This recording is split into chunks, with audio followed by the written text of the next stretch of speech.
Welcome to College Football Monday, a Sons of Saturday live show. I'm your host, Pete B. I've got my co-host, Sam Jesse here. Sam, how you doing, man? I'm doing good. I'm this week is off to a little bit better start than last week. I know it wasn't great for the Hokies, but feels like we are in the home stretch of the college football season. We got a ton to talk about. We do. This is our national show. That's what we do on College Football Monday, but we will be giving you a heavy dose of what the Hokies were up to this past weekend.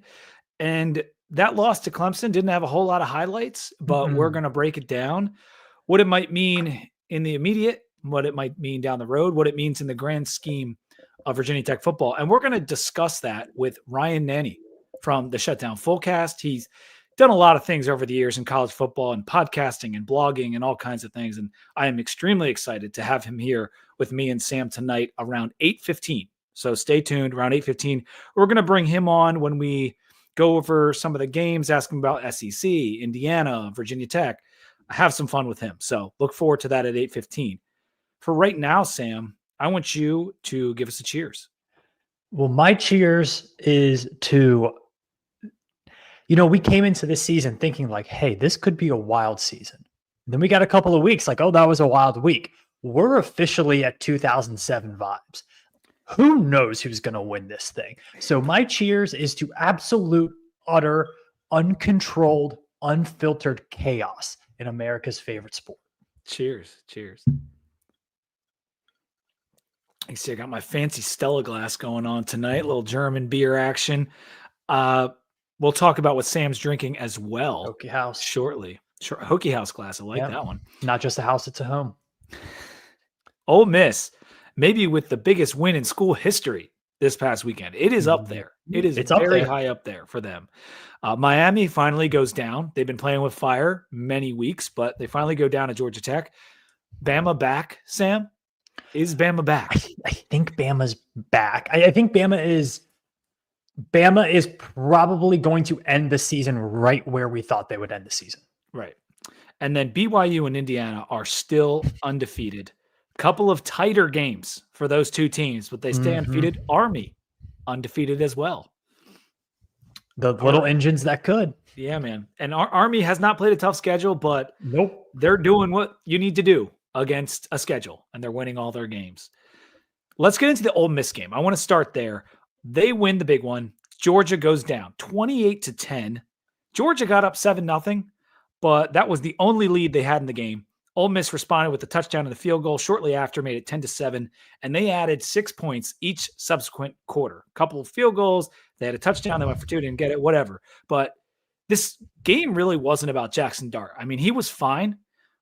Under 200 yards, 1 touchdown, 1 pick, decent QBR, ran for a little bit, but it was the Rebel defense who came to play. Yeah, and I think this, like you said, one of the biggest wins in school history for Ole Miss. I don't want to take away from what they did, but the storyline here is Georgia. Like, Georgia looks so pedestrian and at times just plain bad on offense. Like, they don't have a ton of playmakers. The offensive line isn't dominant. Carson Beck is a mess. I think since over the last 3 games, he has 5 touchdowns and 9 interceptions. That offense is just bad right now for Georgia. Yeah, he struggled mightily again. There was a lot of memes about him. He had the interception, a fumble, 0 touchdowns. Georgia only ran for 59 yards in the game. So I'm not sure what's going on with Georgia. But then you look at next week when they play Tennessee, 9-point favorites right now. So there's a belief, at least within the public in Vegas, that they will potentially bounce back. But this is the first time in a long time where you watch Georgia and you're just like, this is not the Georgia we know. I'd agree. I watched some of the condensed game this morning because I was at the Tech Clemson game this weekend, which we'll talk about later. And there weren't really any highlights for Georgia. There weren't many big plays. They only had 2 explosive plays in the whole game. That's a really, really low rate for Georgia. They're usually hovering around 6 or 7 at their worst offensive performances. So it just seems like everything's really difficult for Carson Beck in that offense right now. Defensively, they played fine, especially considering their opponent and they're playing on the road. But just not good enough from Kirby Smart's guys a few times this year. You said that this is more about Georgia. That's your takeaway. I'll go the other way because I think that watching Ole Miss kind of win the game in a different way, using their defense, getting 5 sacks, getting 9 tackles for loss, really rattling Carson Beck, that was impressive to me and something we have not seen from Ole Miss under Lane Kiffin or really anybody else. Because even when Hugh Freeze was there, they didn't win a whole lot of games with defense. I know they had, what was it, the shark fin defense or whatever it was? I feel like the land shark defense. Yes. But they had a lot of dudes on those defenses. This was just like a really great performance from that team. Giant win. They moved to number 10 of the AP poll, 1 spot behind Bama, 1 spot ahead of Georgia, which kind of tells you what's going on in the SEC right now and how the pollsters don't really know what to do. And I'm interested to see what the CFP rankings look like tomorrow. We'll talk about the playoff later, but we're going to talk about the SEC with Ryan. It is a mess. Yeah. It is an absolute mess. All right, let's talk about Georgia Tech and their upset over Miami. They win 28-23. I got to say, Sam, I am really happy that we played Georgia Tech without King, without effort on defense. Maybe Jamal Haynes was even a little banged up when we played. We got to see 2 different backup quarterbacks. So when they had everyone, which they did this past Saturday, they ran the ball incredibly well, 271 yards, 5.6 yards per carry, scored touchdowns in the red zone every time they got down there. Like they executed when they needed to, and they got the critical 4th down stop. They got the fumble on Cam later in the game. Like they just played a complete game. And this is the new Georgia Tech, right? I mean, it's a roller coaster up and down all season long, and they're going to find themselves around 6 or 7 wins. And you're right. I think they are so reliant offensively on Haynes King, his creativity, his ability to make big plays. Defensively, they were okay. Like I think they did just as good as you could ask for against Miami. But again, Cam Ward and the oopsie daisies, you can't score 50 on every team. Yeah. And sometimes those oopsie daisies hurt you. And Georgia Tech, a team who likes to run the ball and can run the ball successfully, cut down on the number of possessions. And you can end up winning a game like that with a few big plays here or there. It was kind of a throwback to the Paul Johnson, Georgia Tech, like run the ball, clock control. And you're right about Miami. Like they normally score 50 points a game. That's their average, something close upper 40s. And their lowest total of the year was like 36. And in this game, they had 23. So the possessions, the way Georgia Tech was able to compete on defense, it was really good. And they won in the little margin ways. Like when Miami had a chance to score in the red zone, maybe they didn't get it all the time. Georgia Tech did, because Georgia Tech was outgained. Like Miami did what they do. They were getting yards. And Miami had a 51% success rate on offense. So like they were moving the ball well, but again, like sometimes the ball isn't going to bounce your way. Sometimes you're not going to get the big play. You're not going to get the random pass interference or the benefit of the doubt calls. And it goes against you. You can't be making big mistakes like that. We've been waiting for it. Like they have literally been doing this, not every week, but Louisville, Cal, VT. Like there's a lot of games where they easily could have lost the game. It makes playing with fire look like a safe activity for the whole family. Like they have been Evel Knievel living on the edge this season. It came to bite them. One thing that stood out, and you'll remember this from our Georgia Tech preview, their rush defense has been much more solid than it was a year ago.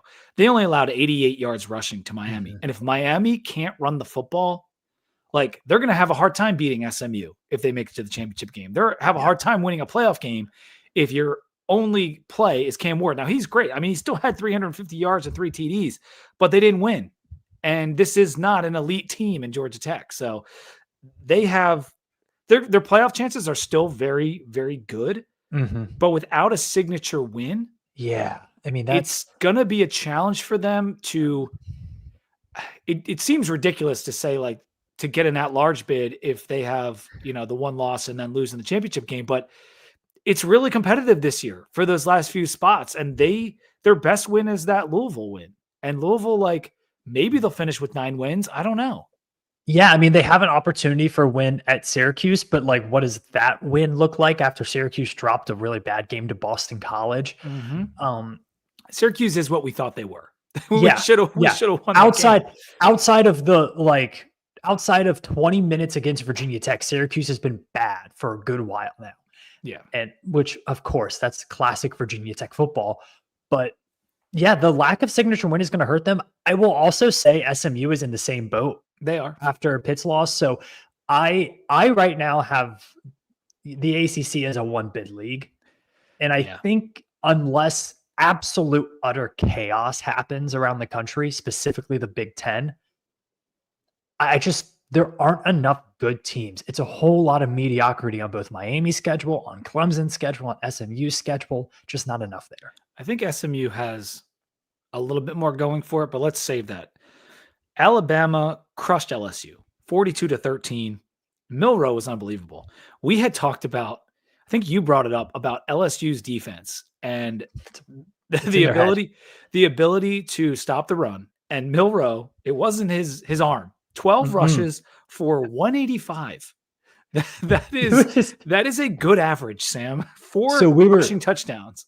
We were in the car leaving the game, and it was the first game. We turned on the radio, and it's the home broadcast. So we're listening to the LSU radio broadcast for a little bit there. And that first long run that Jalen Milroe had, the poor LSU announcer had to like describe the whole thing because it was such a long run. He's like, and he's going, and he's down the middle, and makes a guy miss, and no one's going to get him.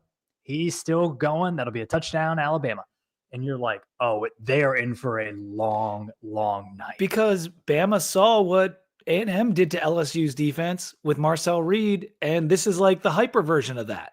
Like, yeah, I mean, Milroe could be an NFL running back. Like, he is that talented as a runner. And he also has the passing threat. How much of their, because they did bring in Baker, the defensive coordinator who was at Missouri last year.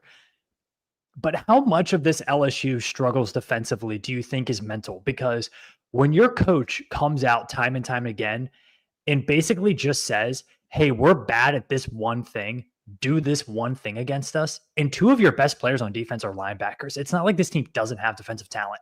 Mm-hmm. How much of this is like in their head, do you think? I don't know if that's an answerable question, but it's definitely not athleticism or anything. I don't think it's so much in your head as it's in the coaching's head and the coaching scheme. Like, if clear minds, full hearts can't lose is like because of the coaches. Like, they are the ones that are supposed to have your mind clear and make sure you're not second guessing your reads and that kind of thing. And you're right, Sam. Like, they have the athletes. For maybe this isn't their best crop that they've had, but like they have them. And so to be this bad in a rivalry game at home, in a game where we're underdogs by 2.5, and historically play super well at night. What happened to that advantage and mismatch you had with the LSU passing game versus the Alabama passing defense? I thought the same thing because Nussmeier, like, 2 interceptions, he has really fallen off. Earlier in the season, he was one of the more consistent SEC quarterbacks, and it was a dominant performance from hand up. Since I said he was probably the most consistent SEC quarterback, he's been bad. So that's maybe my fault. You did it. Yeah, it was. Maybe it was Billy going to that game in LSU too, though. That was the last one. He saw the last good night in Death Valley.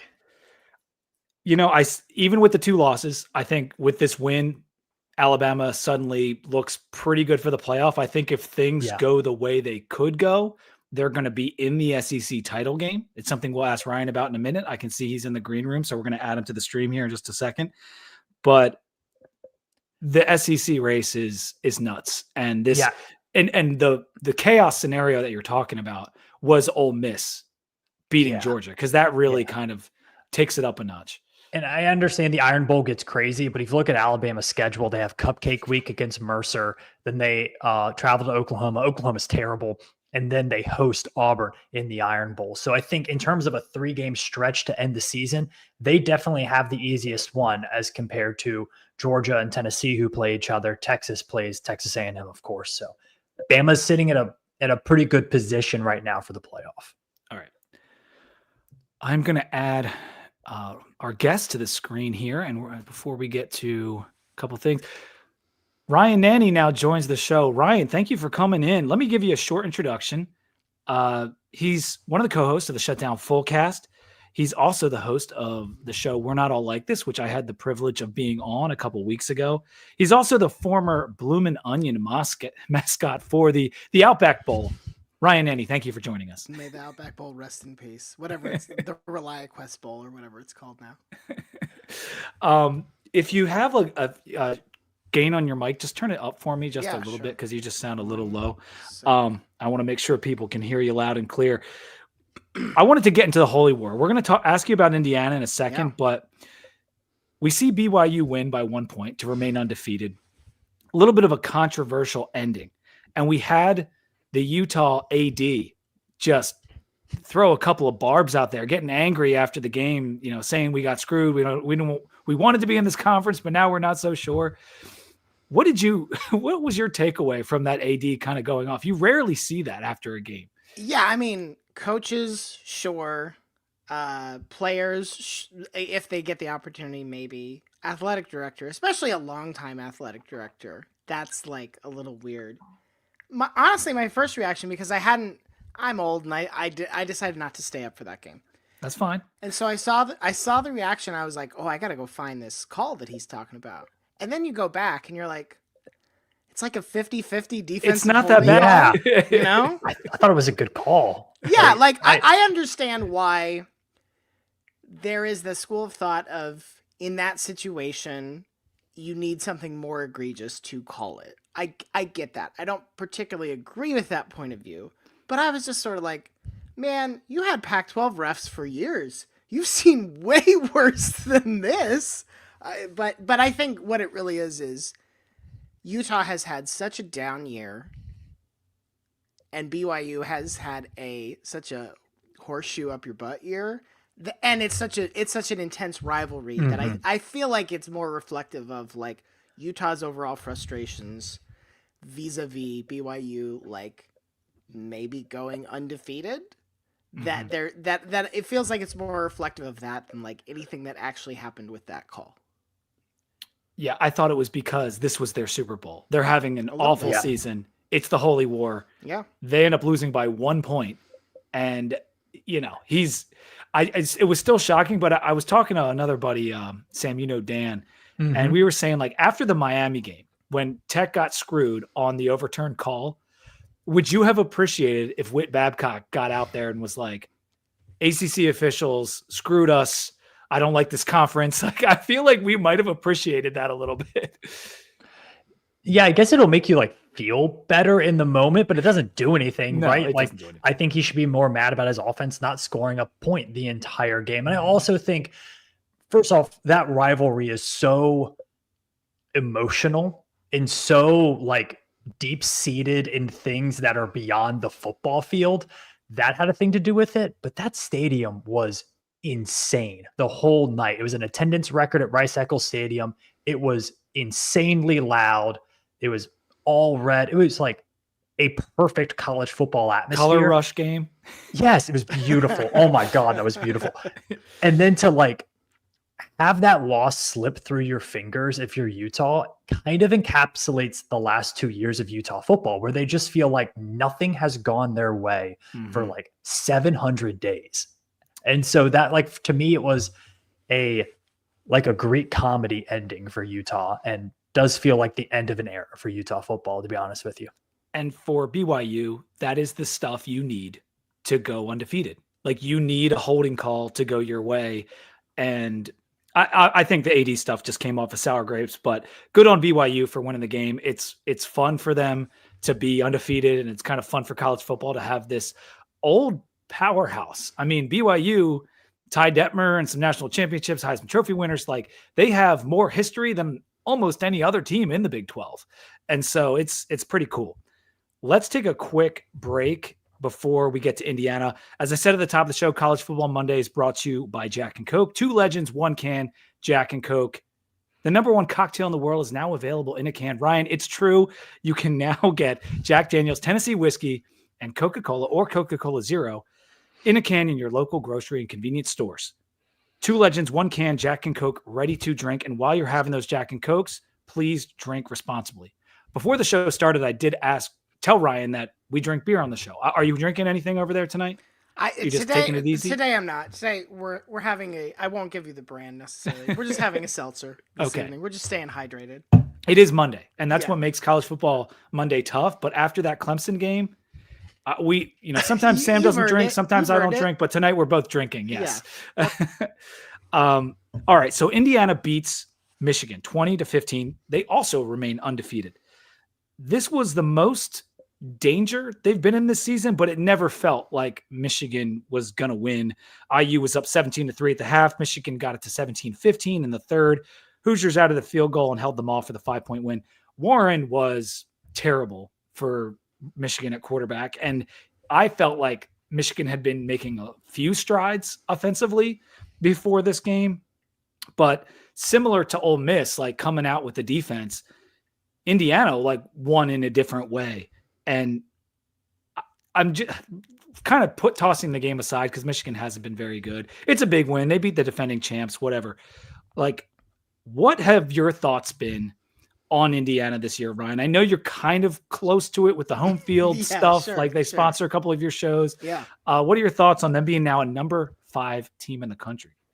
I mean, it feels very rare, especially at this point in college football, that you get to see something that is truly new and truly unprecedented. Like you mentioned BYU having this magical year.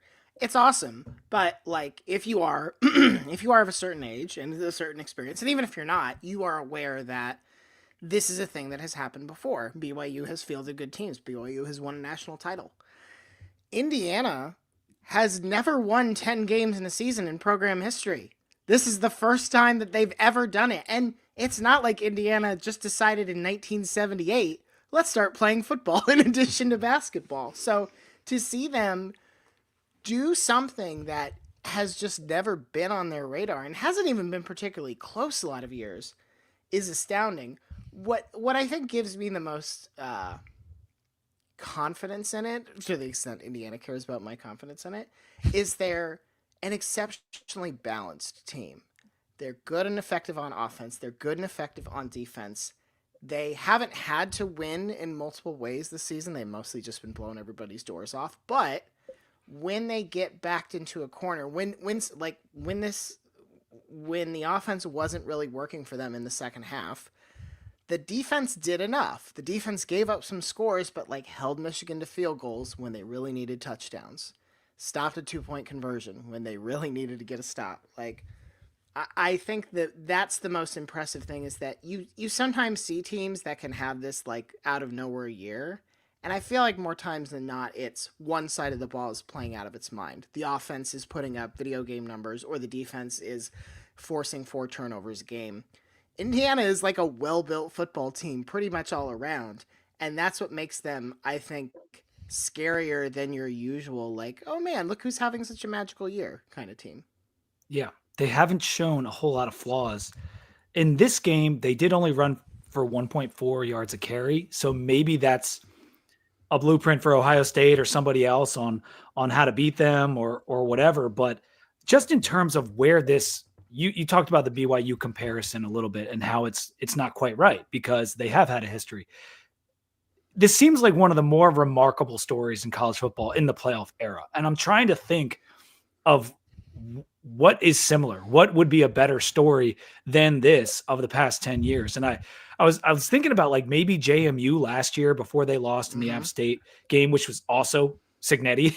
Yeah. But like there have been some fun ones. Like remember the Iowa year, talk to your kids about an undefeated Iowa. Sure. Like that's kind of what this feels like. Yeah. Like UCF going winless to undefeated is certainly up there, but like that comes not to say that this matters a ton, but like there is an element of like, okay, that's a group of 5 conference and there's just, it's a slightly different thing. It's still wildly impressive, don't get me wrong.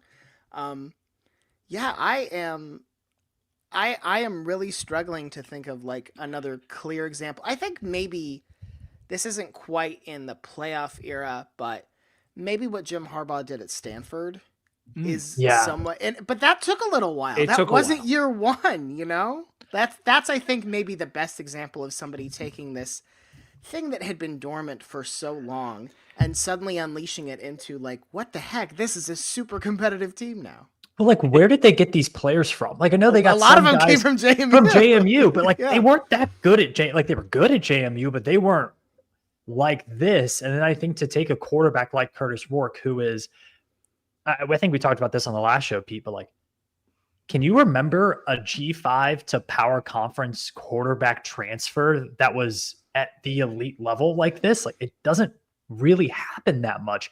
And he's a guy who has a terrible injury history as well. So like, it really does feel like every single player on that team improved so much this offseason and nobody was ready for it. And yes, they've had probably the easiest schedule you could have as a power conference team so far, but they're blowing teams winning out. They're not. I mean, they are just winning for the most part. They're that man wants to beat the opponent so bad. Like, I don't think he's so cocky. He's getting cockier every week, which is, at this point, it's deserved. He's had 2 really good seasons in a row, and I just he's got some like Batman to him. Like, I've thought of some comparison, one last comparison, and it's not perfect because they have decent history too. But TCU year 1, Sonny Dykes going to the national title. No one saw that coming, and they were not good for the last couple of years under Patterson, and all of a sudden they were good. This feels like that, except for it's at a team with no history. Like TCU had a bunch of good years under Patterson. So let's move to the SEC title race, because the SEC this past weekend had the 2 marquee games, but all season long, they're, the big game that weekend, regardless of the teams. And the top of the standings is crazy. Like you've got all these teams that 1 loss, 2 loss. Texas A&M, Texas, and Tennessee all have 1, and then you got Bama, Georgia, Ole Miss, Mizzou, and LSU all with 2. So even LSU and Mizzou aren't completely out, but they probably are based on tiebreakers. 9 teams in the conference are ranked. When you look at this, Ryan, like, how do you see this playing out? Like, who do you think? Let me ask you first. Who do you think ends up in the title game? Boy, I mean, I'll cop out and say winner of Texas A&M is one of your spots. Okay. Do I know which one that's going to be? No, because like that's a weird rivalry. These teams haven't played in so long. Both of these teams, I think, I think there have been points this year where you could look at them and say like, oh, they look like one of the best 3 teams in the nation. And then there have been other stretches where you're like, I don't know if they're going to win more. I don't know if they'd win a playoff game if you put them in.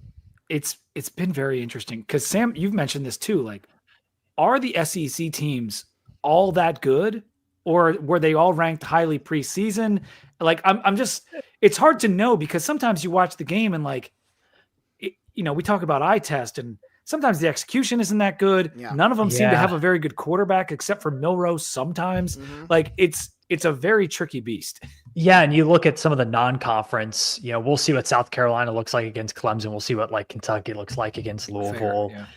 Florida State isn't interesting at all. Don't watch that. Don't watch that. But like, I want to ask you about that in a second. It is weird because I watch the games and I see the athletes and I see the potential and I see like this guy's going to be an NFL draft pick. This guy's going to be an NFL draft pick, but still it is a ton of turnovers, a ton of penalties. Nobody's really good on defense except for Tennessee and Texas. And it's like, oh yeah, I think it's good players, but it's very like backyard football, like 7-on-7 looking football. And I wonder when one of these teams goes up against Oregon, Ohio State, or Penn State, or, goes up against a really disciplined BYU defense, or goes up against a running game like what Boise State has and a team who has nothing to lose, what are they going to look like in that game? Like when they have to play clean football, because right now, I think every team just kind of goes into games saying they're going to have a bunch of turnovers. We're going to have turnovers, capitalize on their mistakes, limit ours, and we win. That's kind of how they're looking.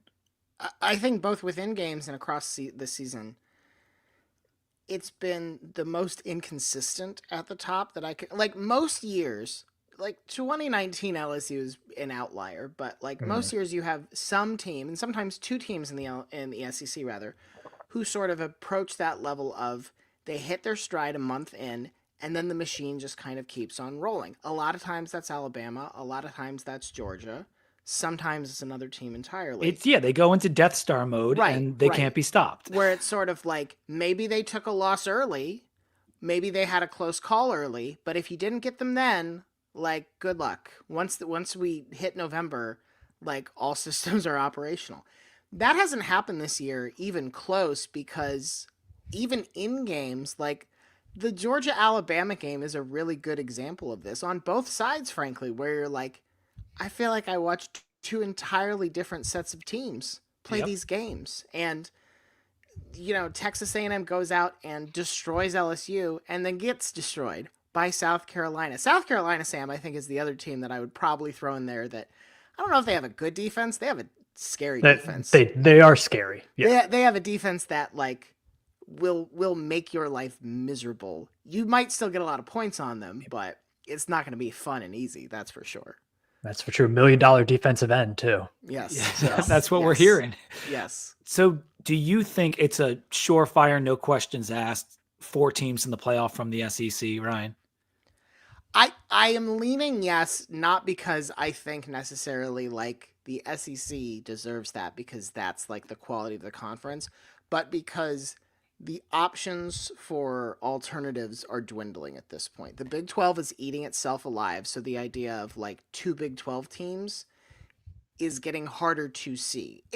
It could happen. I'm not going to say it's impossible. Yeah, you need BYU to go undefeated and then lose in the championship game. Right. To like maybe Colorado or something like that. Like maybe that's what it takes. I don't know. And even then, you probably need BYU to play Colorado close. Like they can't lose by 30. I don't know how well that would go. And SMU might need to win the ACC. Right. Yes. The ACC is another good example of like there is potential there for. There was a lot more potential before this past weekend when Miami loses, Pitt loses, because that was going to prop up SMU a little bit, maybe. But like, you are looking at those 2 leagues, having to sit where the Big Ten and the SEC want them to sit. You guys get 1, we each get 4, and that's exactly what they want. Yeah. And I can't see a world regardless of how bad or mediocre we think some of these top SEC teams are. There's just no way they're going to put less than 4 in because they've got 9 teams ranked. They were all ranked preseason. Then you got teams like Vandy and South Carolina that are even playing well. So I think you were right on with your point. Like there is no truly elite team necessarily in the SEC, but there are some very good ones, and no one is playing the schedule that Georgia's playing or some of these other teams or your Florida Gators have to play. Right. And you mentioned sort of the cross conference matchups that are coming up.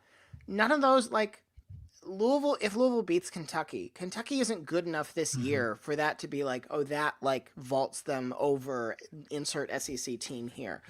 Clemson, if Clemson gets in the playoff or not, like South Carolina, I think has the chance to knock them out of it. I don't think beating South Carolina will be the difference in like discussing Clemson, whether they merit inclusion or not. And Florida State, like we don't even talk about. That's not even an issue at this point. I know the Clemson thing. Like they could finish 10-2, and really no one's going to care because if they lose the title game, like they're not going to get in over a 10-2 Alabama. They're not going to get in over a 10-2 Ole Miss, most likely. Now that is an interesting like question mark. But Ole Miss just got their signature win. What does Clemson have right now in terms of their signature win? Virginia Tech. Like, that's what I'm saying. It might be, and that's the scary part. Like, I mean, it is again, like we talked about at the beginning of the show. But like, what is your resume if you're an ACC team?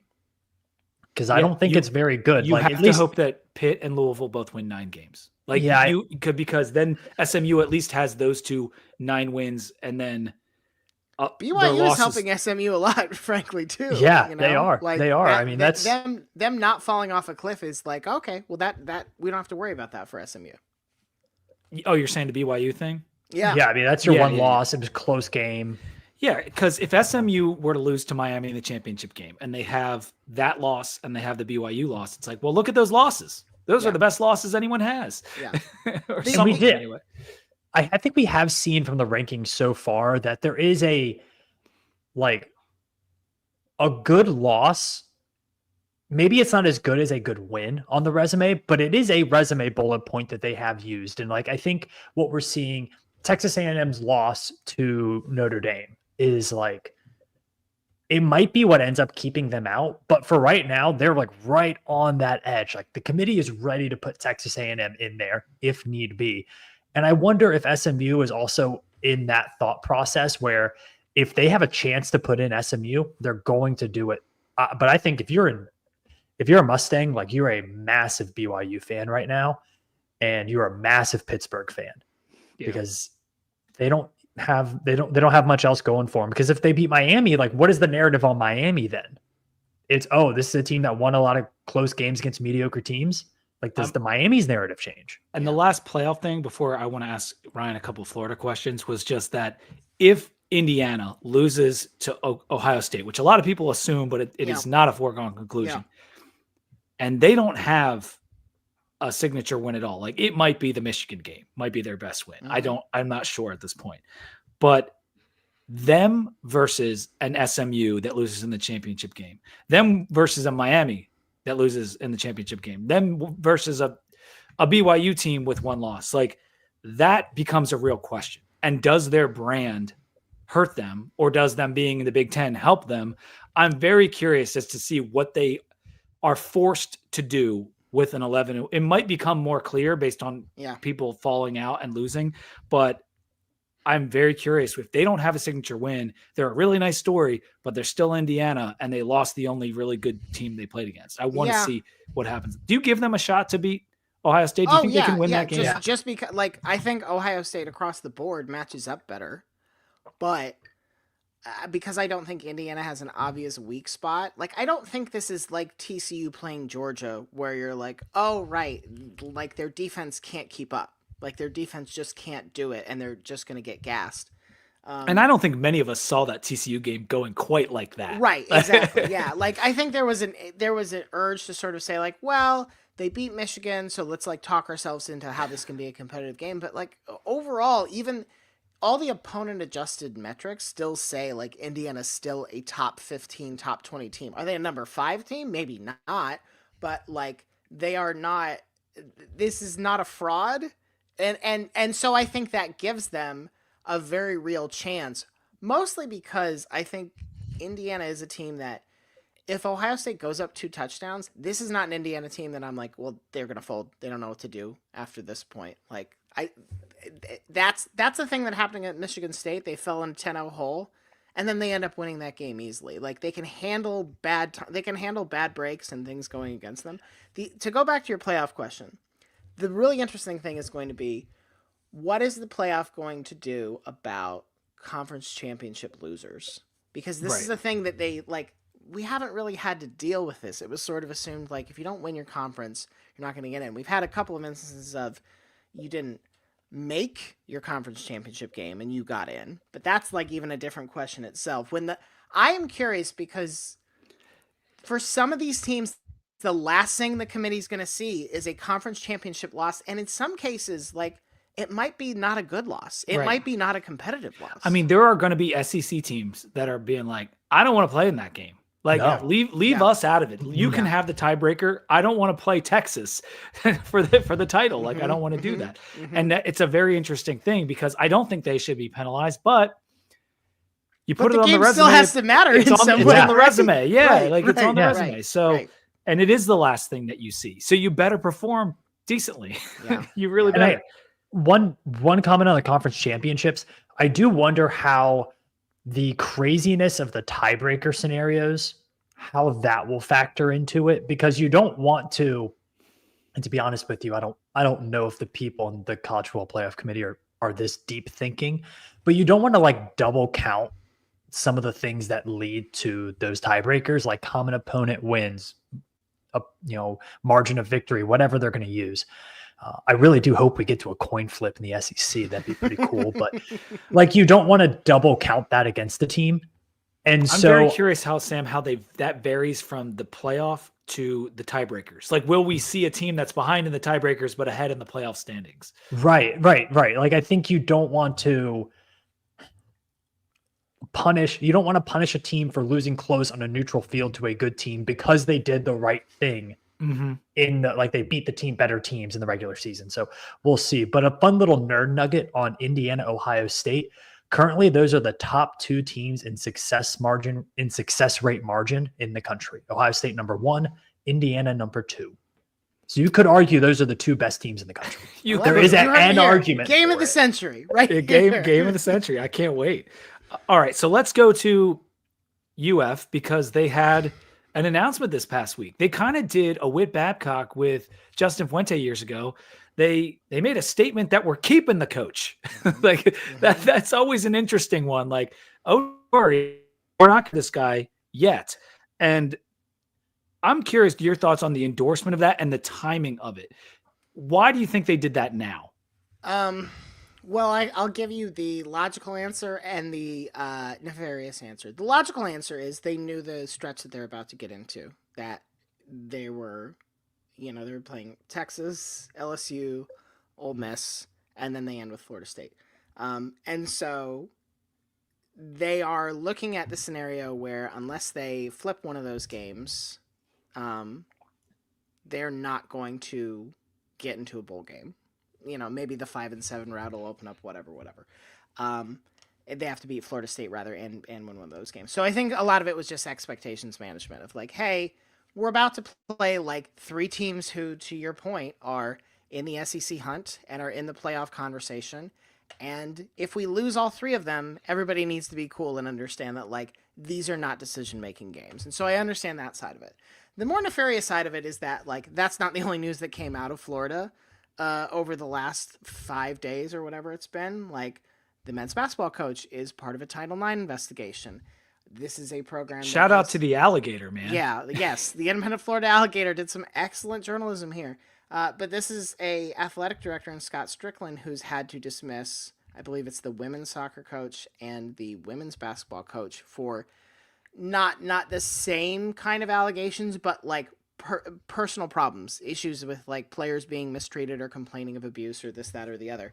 And it just sort of starts to be like, okay, you sort of lost whatever control you have on the thing altogether. So the more nefarious answer is, was this an athletic director sort of trying to reestablish his power over the athletic department as a whole right before a very bad story came out? I'm not saying that that's true or not.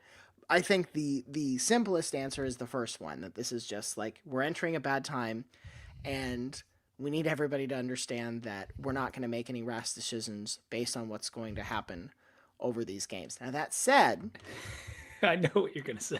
If Florida loses to Florida State, it's going to be the longest offseason in Florida Gators history. And I know they went 4-8, and I know they've had bad seasons before.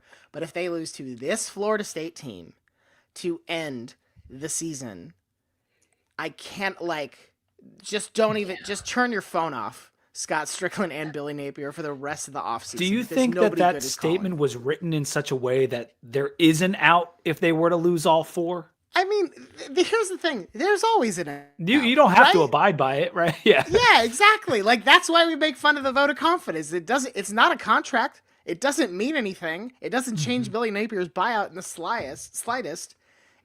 And I think it's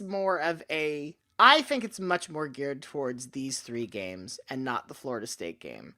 If I can look at it through normal neutral eyes, I can say, yeah, I think Florida should be able to beat Florida State. I saw a tweet from you about the Florida State game. Yeah. And I'm virtually certain it's from this year, but it could have been from a different year. It was at this rate, Florida State is going to look like 2 divorced uncles racing Cybertrucks. Yes, that is from this year. Yes. I absolutely love that. I lost it when I saw it. That's a game that Florida should win without a problem. They've been playing the Texas, they give the vote of confidence. They get their ass kicked by Texas. There's not really a whole lot of shame in that. They're even with their 3rd string quarterback. Florida State is lifeless right now. Yeah. Go ahead. Yeah. Sam. The issue that is staring Florida in the face, though, other than everything that Ryan just said, the SEC is just going to run it back with the same conference schedule next year, except flip home and away. So it's not like it gets easier for Florida, because Florida State has to be better next year, like some way, shape, or form. That game is going to be more difficult. And now all of a sudden you're like, dude, it's not going to get easier next year. I know they've recruited very well and they have a lot of young talent, and hopefully Lagway is able to come back and, at full potential. But like, that's my thing with this, where it's like, this is kind of your opportunity to blow it up. And if you run it back and it's like 6-6, I mean, that 6-6 is well below the standards at Florida, right? Mm-hmm.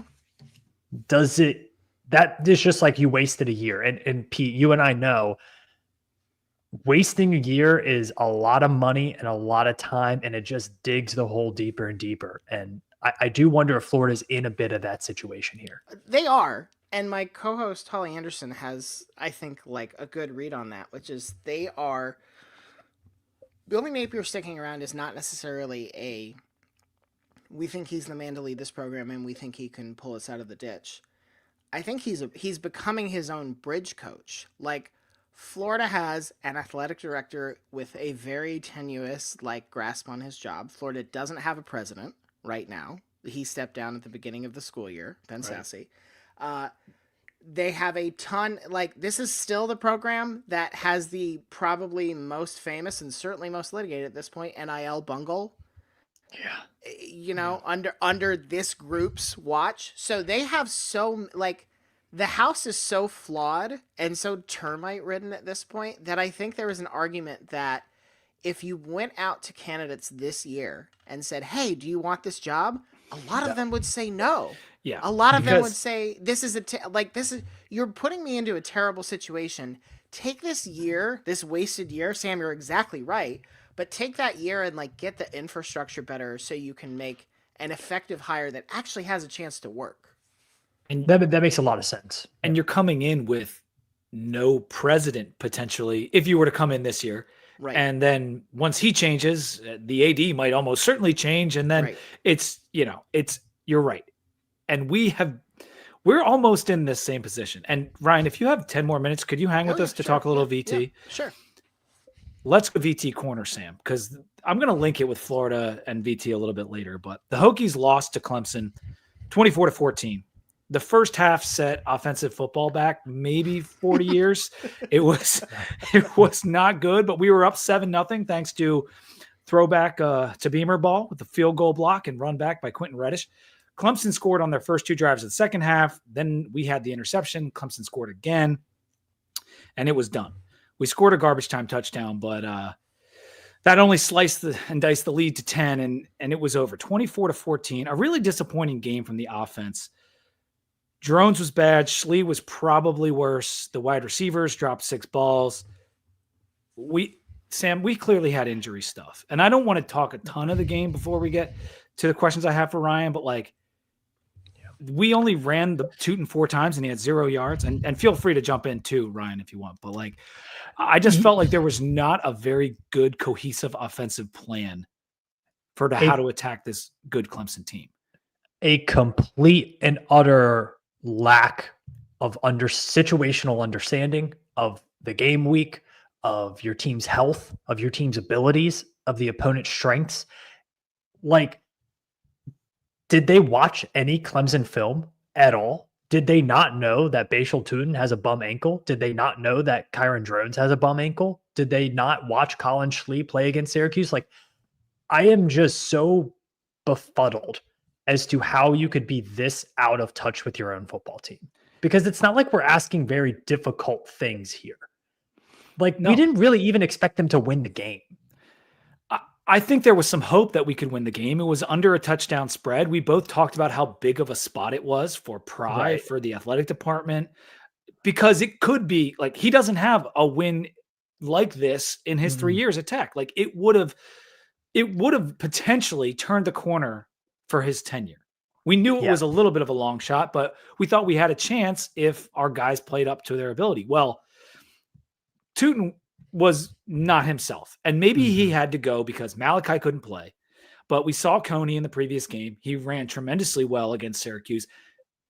There's whispers that he was banged up. There's whispers that the freshman was banged up. Like, so really, if we're really hurt, if we have 5 running backs that are hurt and Tootin toughed it out, well, okay, maybe there's a little bit more of an excuse. But you've got other players that could run a jet sweep or something. And you decided you put them on the field. They're the guys that are playing. And it was one of the worst offensive performances we've had in the last decade. I think it was number 4 in success rate of the 4th worst. It was worse than the Wake Forest 0-0 game, Ryan. Yes. That's where we were at here. So just a really tough performance. And the defense really got hung out to dry because they played really well. They played really well. And if they had been given a chance to get off the field a little bit more with a better offense, we might have been able to hang in the game. There was the trick play and all that kind of stuff we'll go into more on our Wednesday show. But stepping away from this loss individually, Ryan, as an outside observer, what is your take on VT being 5-5 with almost our entire roster coming back and a lot of that preseason hype? I don't think there's any other way to put it, but it's like enormously disappointing. You know, the Vanderbilt loss was stunning, but has gotten better with age. Like once Vanderbilt beats Alabama and once they're hanging with Texas down to the point where if they recover an onside kick, they can potentially win the game, you can sort of like work your way back around to, you know, got surprised by a the only way to get over the Vanderbilt loss was them to beat Alabama, and they did. Yes, and so we are more or less over that. It sucked, but we are more or less over it. Yeah, I mean, it mostly is. It's that thing where I think you nailed it, where you're sort of waiting for Virginia Tech to have under this administration to have that one signature win, and I think when you don't have that, the longer it goes, the more it feels like, well, if we're just going to beat the teams that we're supposed to beat, and if that list doesn't get very long every year, and we're maybe going to drop a game or two that we're not supposed to, you feel like you're spinning your wheels. You feel like you're not going, like, you watch what Georgia Tech is not by record significantly better than Virginia Tech is this year, but they just beat Miami. And they, you know, they get that sort of signature. They're fun to watch. Yes. and I think a lot of what it comes, so much of where I've sort of landed on with the teams that I like have more confidence in than others is how much I get a sense of like what them having an identity that they believe in. Like, this is the other thing to go back to Indiana, this is what I really like about Indiana. I don't think Indiana lines up out there and is like, God, let's try something and see what works. I think they say, like, this is what we're going to do. If it doesn't work, we're going to try this instead. Like, there is sort of a real sort of There's a plan A and there's a plan B. Yes. And plan A is a strong, like you said, a strong identity. Yes. Vanderbilt has that too right now. Like, Vanderbilt, I know what a Vanderbilt game is going to look like. They lost to South Carolina, but that largely came down to, like, yeah, plan B is not that strong, and plan A really matches up badly against that South Carolina front 4 and front 7. LSU, I think, has a similar problem. You know, like, it's maybe a more first world problem in some ways, but LSU, I'm like, what is this offensive identity? Does it exist? It doesn't feel like it does. And I think Virginia Tech is one of those teams where it's like, you need to pick a lane and get everybody on board with it and just get everybody rowing in the same direction. And it hasn't felt that way in a while. Yeah, it does feel like they lack Virginia Tech has been a good running team this year, like a very good running team. And defensively, they've been pretty good, especially considering how much they've been held out to dry. So it's okay, we're going to run the ball with our stud running back, and we have a mobile quarterback, and we're going to throw off play action, and we're going to play defense, and that's how we're going to win games. And then you go into games like this, and I understand you're beat up, but like, you almost do the exact opposite of what your identity is. And this is similar to what they did a couple times early in the year against Marshall and against Rutgers. And those are really bad offensive performances. Like, it's just baffling that they don't seem to have a very good grasp about what they are good at. And they don't seem to be able to see where the strengths are. And that really worries me because not only do we have like the clock mismanagement almost every single game, or I mean, he's a worse version of Cristobal with the clock stuff. Like it's shocking. really bad. It is shocking. And it's like, not only do you have those like procedural issues and they just don't look set up on the sidelines with communication and stuff like that, but it's like a complete lack of understanding your own guys. I don't know how you come back from that. Like, I don't think new players helps that really, because even if you bring in good players, are they even going to see the field? Because we know they made a mistake with, starting Grant Wells over Kyron Drones. How are they not going to make that mistake for the next couple guys? And it's just, I don't want to say hopeless, but like, it doesn't look great right now. Sam nails it with that, because it's the knowing what you have and knowing what you're good at.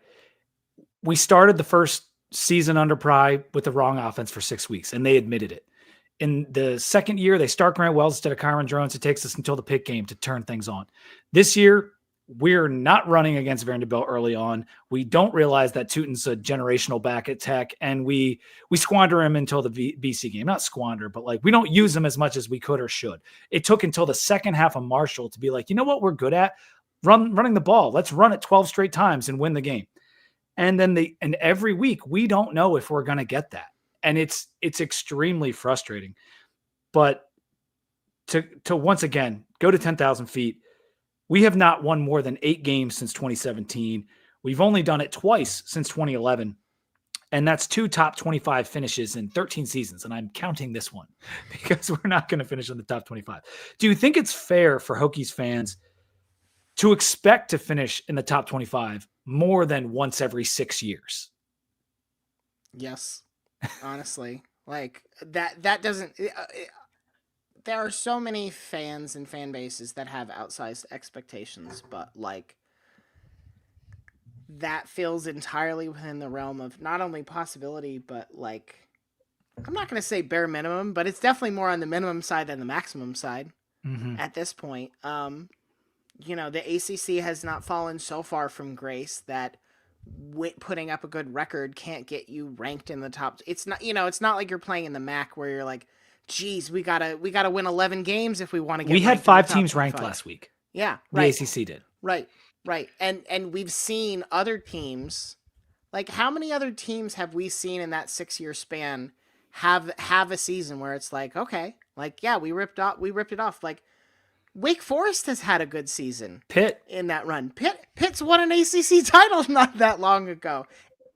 NC State has had good runs. Like, Georgia Tech looks like they are starting to put it back together, to say nothing about what they were 10 years ago. Like, yeah, there is a sense of like, is it hard to win a conference title? Yes. Is it hard to go to the 14 playoff? Extremely. To get ranked in the top 25 on a somewhat consistent basis, like, does feel like, for a program like Virginia Tech, should be 50% of the time you should be doing it. And that feels like I'm underselling it. If you look at the percentages, isn't like making the tournament in college basketball almost the same percentage of finishing in the top 25 in football? Like, they're pretty, and a lot of teams like make the tournament every year. And if they don't, it's unsuccessful. And for a school that sees themselves as a football school, like, that's what we see, for better or for worse, whether it's true or not, we see ourselves as a football school. And when we go through a drought like this, what do you typically think is the issue? And is it a matter? It's because I don't necessarily think it's a matter of finding the right head coach. Do you think it's more of a systemic problem, or is it just like, if you find the right guy, you'll be fine? This is so interesting, because I think like what finding the right guy means is somebody who puts the right system in place. Like, I don't even think like, look, what Dabo Sweeney built at Clemson when it was at its peak, and it's still like pretty close to the peak as it is now, was very little about like, wow, what a genius play caller he was. It was sort of a like, we're picking very specific lanes when it comes to recruiting. We're picking very specific lanes when it comes to who we're hiring on our staff and like what we're trying to do with that. I think it all goes back to like a almost fanatical devotion to your identity, but it has to be an identity that is to Sam's point, like well informed about where you're talented and where you can succeed. Like you can't just flip a switch and be like, you know what, we're an air raid team now. Everybody get out there and like we've seen teams try to do that. I mean, Wisconsin's kind of doing that right now. Yes, Yeah. I mean, I'm not confident Wisconsin's going to have the same offensive coordinator after this year, frankly. But yeah, I don't think your identity needs to be fixed forever. Like I think there is some fluidity with it where, you know, if Virginia Tech decided like, you know what, we want to score 50 points a game. I think as long as you put like the people in place and give it a little bit of time and sort of like stick to that plan, that's fine. But I think there are too many. The programs that struggle are the ones where I'm like, I don't know what you're trying to be, and I don't think you know either. Yeah. And that to me does start at the head and sort of follows down from there. And the head being even the AD. I mean, it goes all the like there needs to be buy-in in what we are and what we're gonna be from the top down. Yeah. Yeah. Sam, you had something? Yeah, I got a lot, Pete. I got a whole lot. I do think it is too, when you are at this level of football and you have the inexperience that Virginia Tech has had, not only with this era of the Brent Pry era, but also the Fuente era too. It's like the same problems, the same core problems, lack of offensive identity, inability to land big recruits. I mean, we'll give Pry a couple more years for that. Inability to develop a quarterback and really, really inexperienced coordinators. I just think it is like I see Virginia Tech program 5,000 foot view making the same mistakes that they made with Justin Fuente and his staff. And it's like, how do you not learn from that? Like, look at what Indiana, like full circle, look what Indiana is doing with Kurt Signetti. Really experienced guy. They brought in a ton of experience with their coordinators. They brought in a ton of transfers who they knew what they were going to get. Like that is what works in college football outside of, what Oregon is doing and what Tennessee is able to do. I mean, there are like a lot of ways big to money succeed, programs, like, but there are higher percentage options. Yeah. And it's like first-time head coach, you're 2 first-time screaming coordinators. because it's the same That's not thing. high percentage. You know? Tennessee is such a good example too, because you look at this team now that like could play for the SEC title, could make the playoff. They look totally different from the team that beat Alabama a few years. Like they didn't decide like we can only be one thing, and if we don't have 3 NFL wide receivers and we're not bombing it down the field all day long, we can't. They've just decided we're going to have one of the greatest running backs in program history, and we're going to win with defense, and we're going to slow the game way, way down. Like that to me is such an impressive mark of like understanding your roster, understanding how you can put them in a position to succeed. Yeah. Yep. So you're not going through the exact thing that Virginia Tech's going through, but it is kind of similar. I mean, the like identity list, and I feel like that's mistakes. why I ask you about some of this stuff, because you are on your 4th straight year of not finishing in the top 25.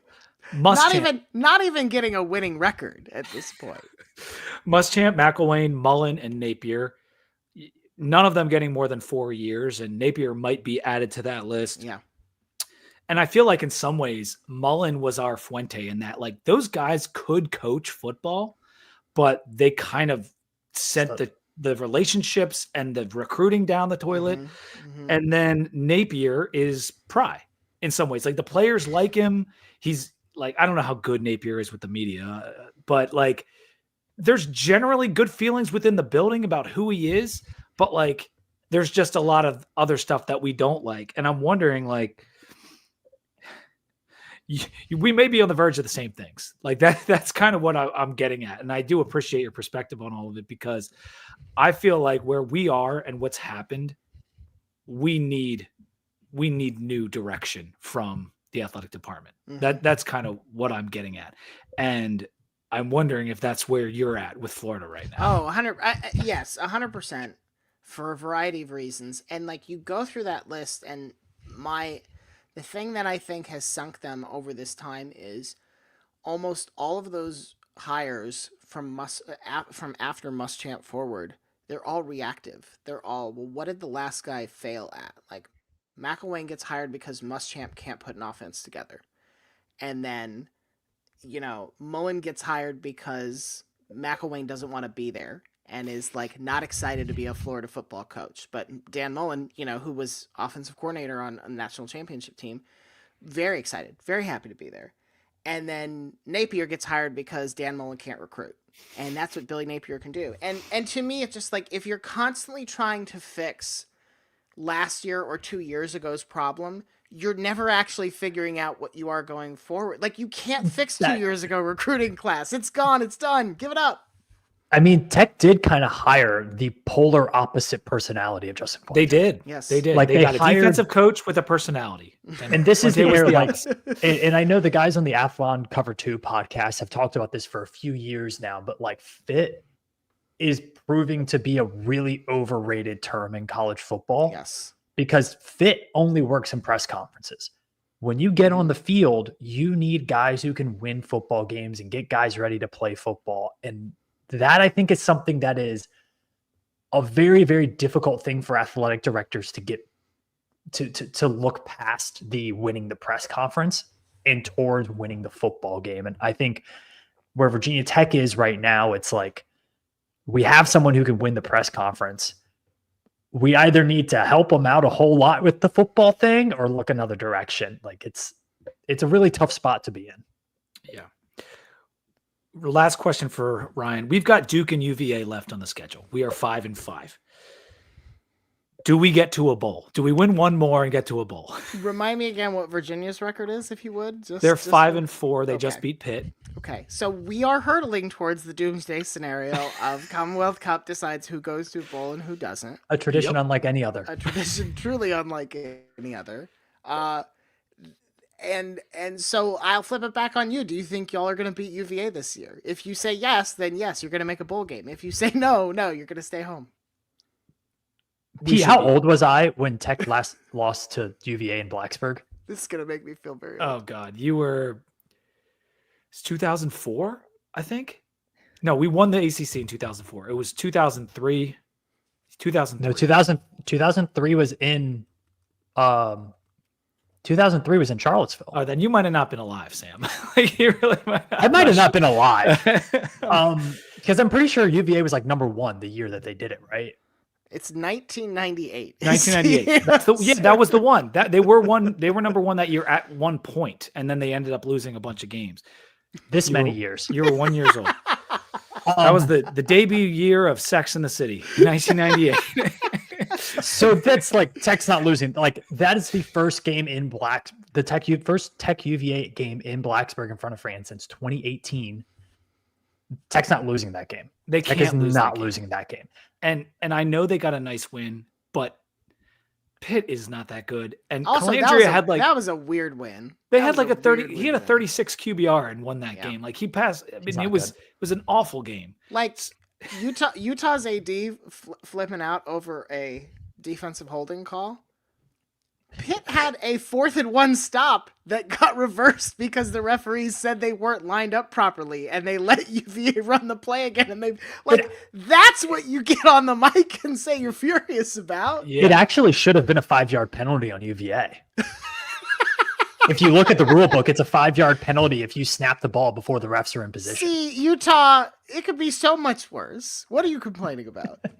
Well, Ryan, this is a nice compliment to get you out of here. Mitchie says this pod has been awesome, guys. Thank you, Mitchie. Thank you for listening and for the commentary. Ryan, I want to ask you, what do you got going on? I know you're doing many different shows. You got something going on with Godfrey as well, which has been pretty cool. Why don't you tell the people what's going on with you?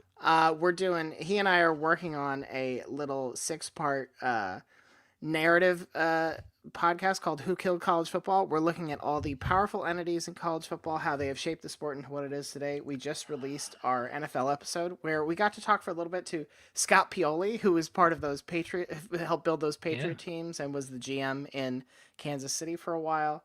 Our next episode is about coaches and agents and how they have shaped the game of college football. So you can look for that if you just look up Who Killed College Football wherever you're listening to this show. Shutdown Fullcast still going. We're Not All Like This still going. And probably some other stuff that I'm forgetting. But if there's a Shutdown podcast Fullcast has been wild lately. Yeah, it's been helpful that we've had some interesting results to go with, and look, is there anything that can help better explain what college football is than LSU fans are mad because the governor brought in a fake tiger and then they got hammered. Yeah, I didn't know if this show was going to touch on that, but that was amazing. Wow. Like, of all the things to spend your time as the governor of a state. That's right. Not a popular decision, and I'm sure losing that game decisively did not help either. Louisiana is about to lead the nation in animal rights activism in a few weeks. That's right. Well, thank you so much for being here, Ryan. Truly thanks, someone Ryan. that I've admired in the podcast space, and it's an honor to have you. I've had your other co-host, Spencer Hall, joined us last year, and that was great. And if I'm not mistaken, he's a Florida guy too. Like, did you guys meet in college or something? No, he's much older than I am. Oh, okay. I'm sorry. No, He has the beard. I can't really tell how old he is. He's ageless like Santa Claus. That's true. Okay. No, we didn't meet in college, but God, we're both. If you want to talk to like two miserable Florida fans, just get on a group text with me and Spencer. It's unbearable. It's truly unbearable. Is the Split Zones? What's his name? Richard Johnson. Yeah, Richard Johnson. Is he on there too? Is he on the group chat? I think he is a little bit more measured at this point than we are. Okay. But I think that's just because we're old and cranky, and he still has youth and vibrance. All right. Well, on that note, I have no more youth and vibrance. We're going to let you get out of here so we can finish the show before it's bedtime. All right. And we thank you very, very much for coming on. Thank you both for having me. Pleasure talking to both of y'all. Yes. Thanks, indeed. Ryan. Have a good night. Right. You too. See ya.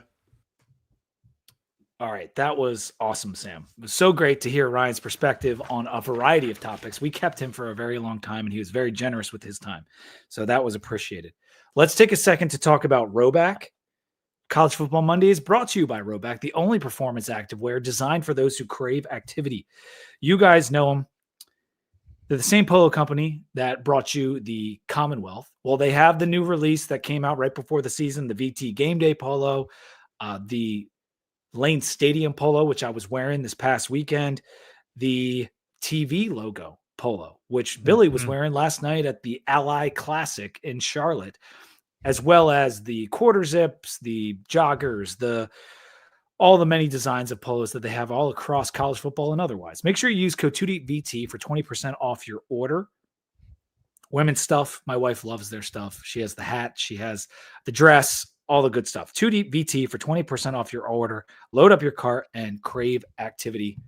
We love you, Rhoback. Thank you for sponsoring the show. All right, Sam, other notable games before we get to our playoff picks, and we've been going a little while because we kept Ryan long, so I won't dwell on this too much. But Oregon, Ohio State, Penn State, Texas, Tennessee, Notre Dame, they all kicked ass. They all rolled. Mizzou beat Oklahoma in a little bit of a surprising result. Crazy finish. Yeah, that was. And it's not that Oklahoma's good. I'm waiting for Mizzou with the backup quarterback to lose a freaking game. Like, Mizzou might finish this season 10-2 or 9-3 and playing like a good, like, to talk about failing upwards this year for Mizzou. Like they're not good and they're going to finish 10-2. No, they're not good at all. And this might be, like, considering the NIL and recruiting investment that they have made, this might be their down year. It's like 9-3. Yeah, and I mean, I kind of kid about them not being good. You can't win 10 games without being a little good. And I think they were better when they had Cook, obviously. I didn't think they were great. And this is why these leagues with so many teams where you can avoid playing a lot of difficult teams, that you can amass these records that like what Indiana's doing. And I'm not trying to give Indiana a hard time or Mizzou, but it's just the way things are. Like, when you don't have to play all the top teams in the conference, when you can avoid playing 2 or 3 of them, this is what happens. And it's why we're going to end up with a lot of teams with high win totals. Yeah, Colorado crazy used a big third quarter to beat Texas Tech by 2 touchdowns, 41-27. They're looking like they might be the best team in the Big 12 right now, Sam. Another team that just kind of keeps winning. And that game, I did think that was a really easy upset spot for Texas Tech. Like I thought they had them in Lubbock, had them in the first half, but did not have them in the second half. So, man, they're there. And if the committee has a chance to put Colorado in there, I think they will need to win the Big 12. Yeah. They don't really have a signature win. And that blowout loss at Nebraska is actually starting to look pretty bad. However, and I don't know, I can't tell if they're a good matchup with BYU or not. Athletically, I think they are, but just looking at how disciplined BYU is, specifically defensively, I'm not sure. I just think Colorado's been playing at a very high level for several weeks. And yeah, they have. I think they're a better football team than Colorado. I think they're a better football team than BYU. Anyway, good job on Dion. They're playing really well right now. Kansas beat Iowa State. The Iowa State's fading fast now. They got one loss and it got them two. And Kansas has not been a bad team, but they were ready to go in this one. And they pretty disappointed with Iowa State. They are, as someone who has them at over 7.5 wins, and they've been sitting on 7 wins for the past 2 weeks. Yeah. Just the defense didn't show up in this game. And it's hard to ask your offense that's based on like scoring 28 points a game to ask them to score 50, and just, tough week. Little G5 corner here real quick. Genty went for 209 versus Nevada. Boise State won 28-21, 8-1, 5-0 in the Mountain West. They continue to roll.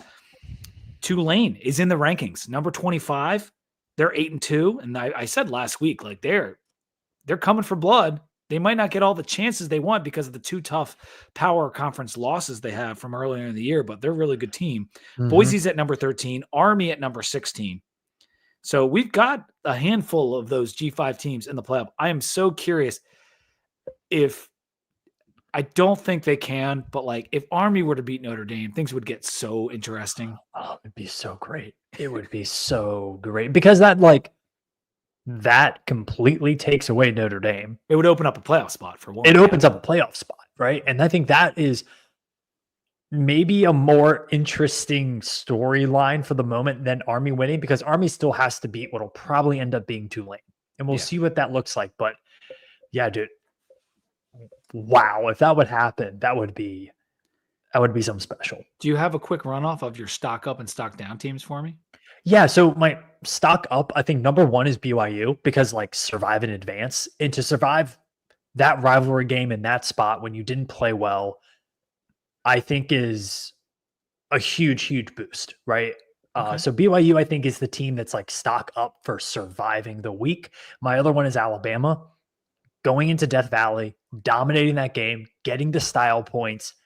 We already went over their schedule for the next 3. They have Mercer, Oklahoma, and Auburn. They should win all 3 of those handily. So it feels like Alabama kind of, I don't want to say punch their ticket yet, but they're pretty darn close. They passed their last test.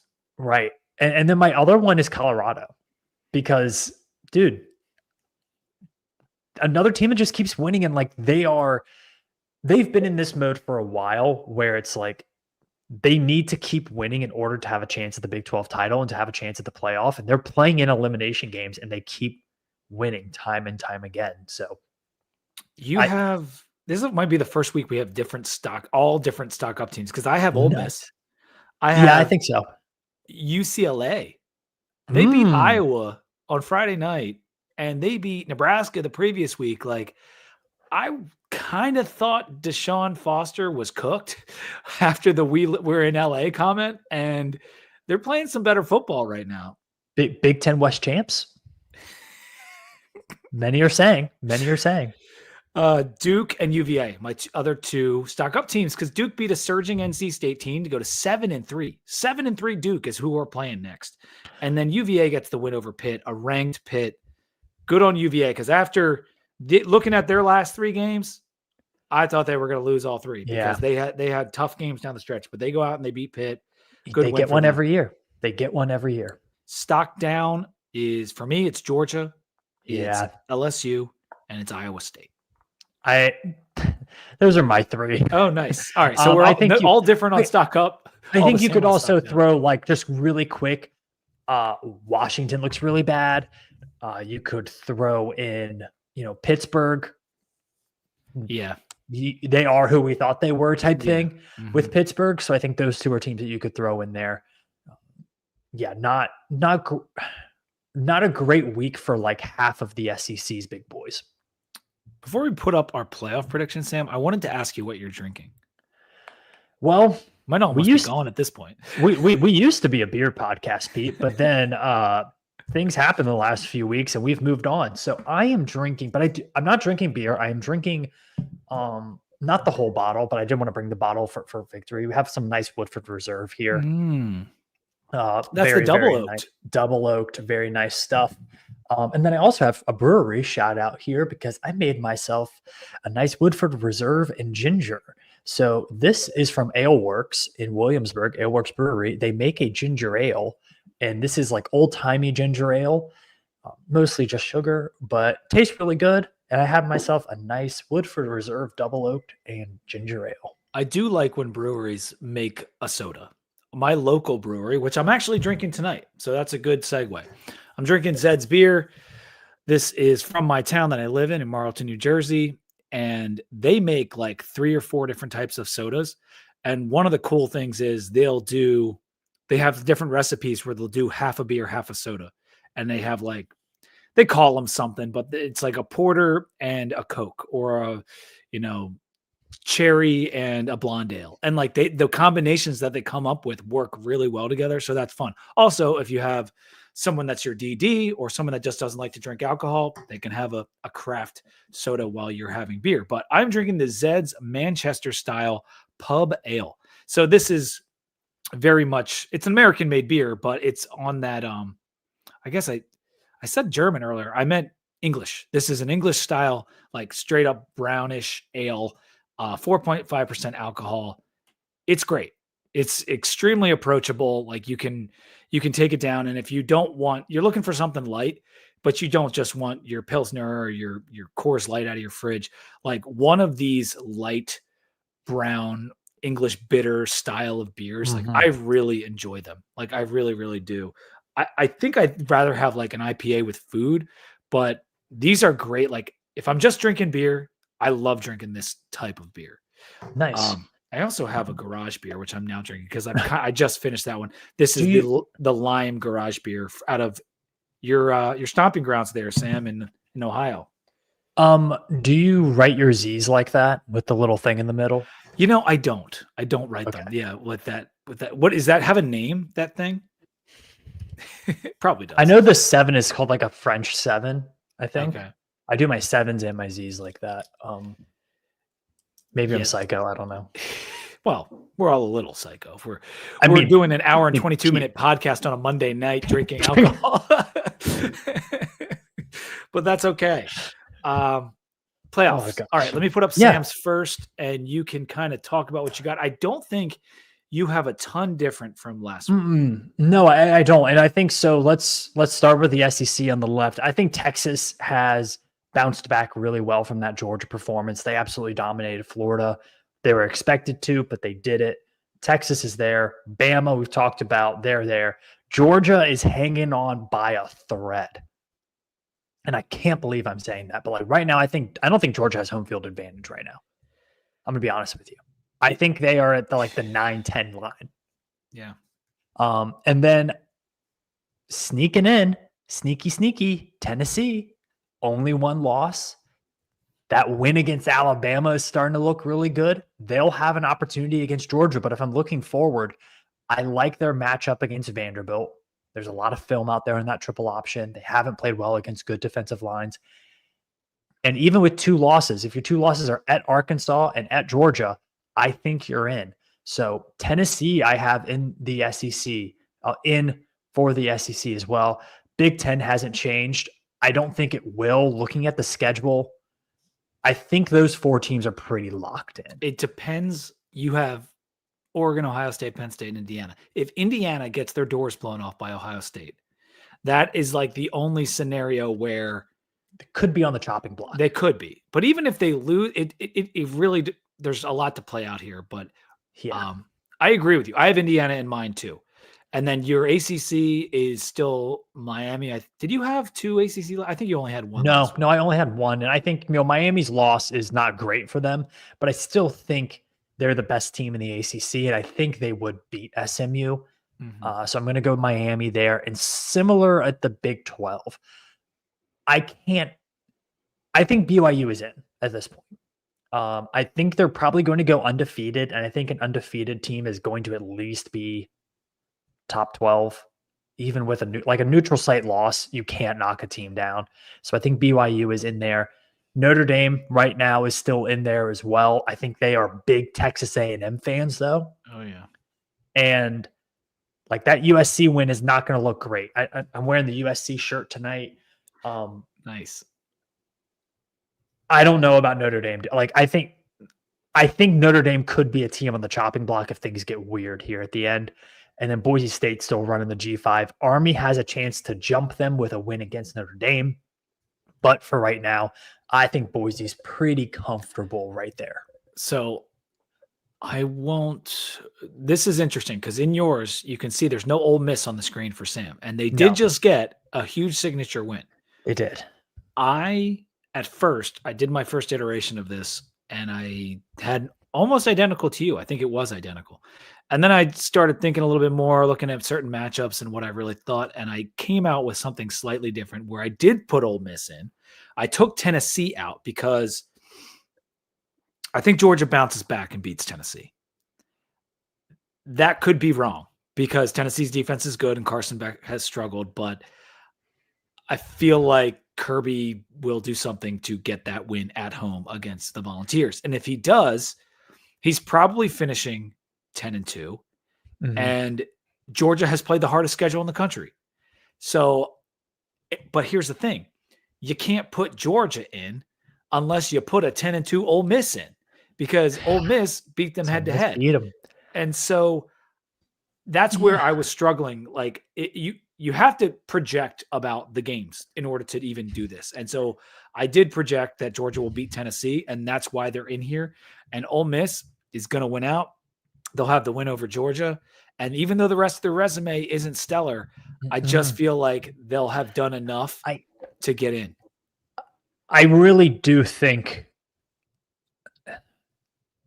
the loss against Kentucky at home isn't good. And the loss against LSU, I know it was overtime, but it was on the road too. Yeah, it's not an elite loss. You're not losing to another playoff team. And I think Georgia has an opportunity to look and say, hey, we lost to 2 playoff caliber teams, even if Ole Miss is right on that edge. I don't disagree with you, though, with this Ole Miss one. So I think Ole Miss and Tennessee are right there, neck and neck.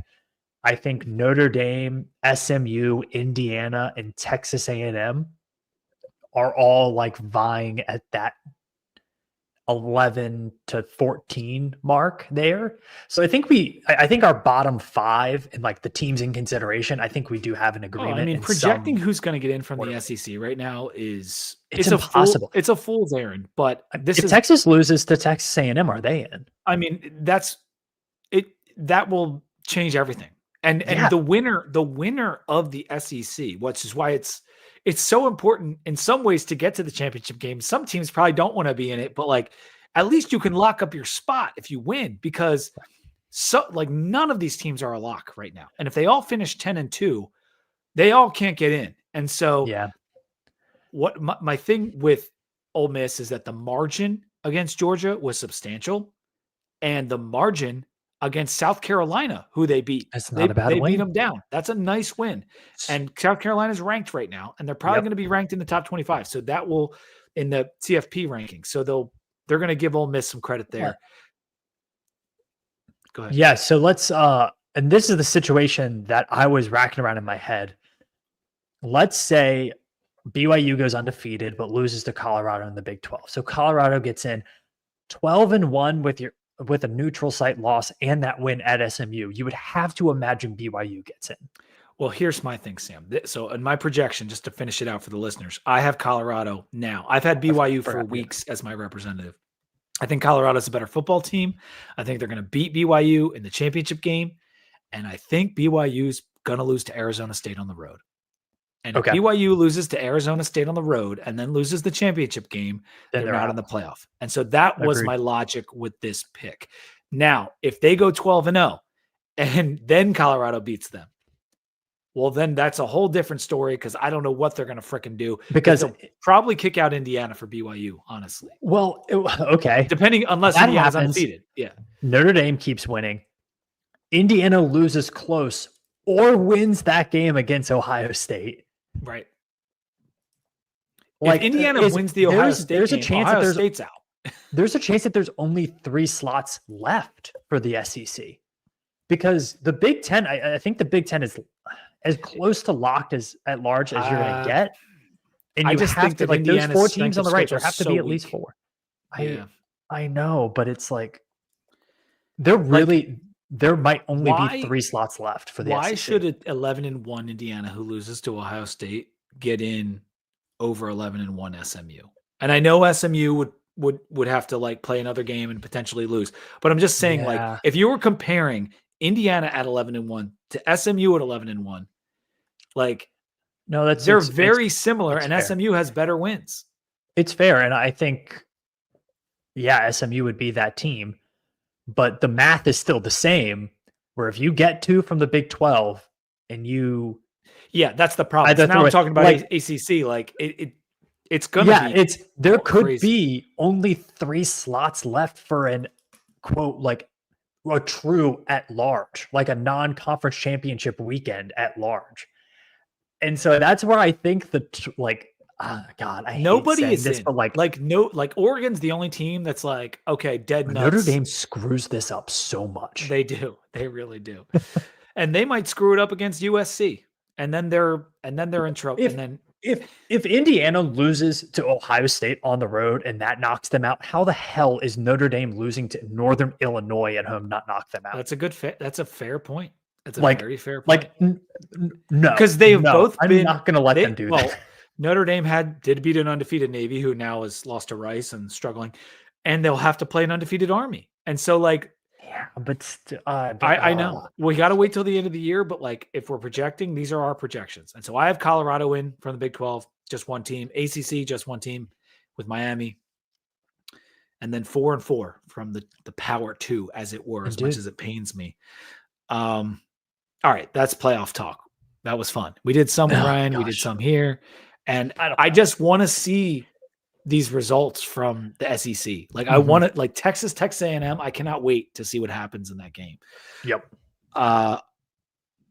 Last random note, Washington State, could they blow up the playoff? Probably not. Probably not, but they're looking great, and I love them minus 13.5 this week on the road against New Mexico.